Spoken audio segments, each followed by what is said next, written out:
Allora, torniamo al frigo. Ci sono le sue belle istruzioni in italiano.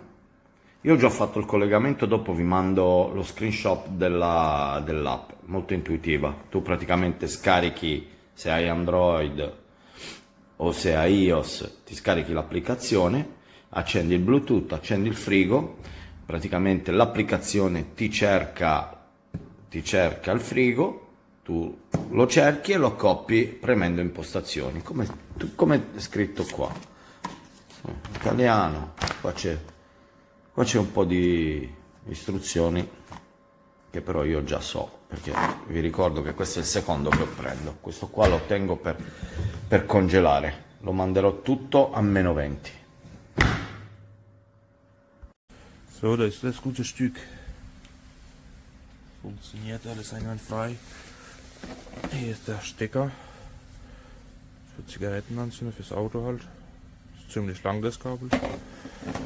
Bedienungsanleitung und so weiter. So richtig geil mit Beleuchtung. Das kann man rausnehmen. Den Korb finde ich richtig nice. Gefällt mir richtig. So.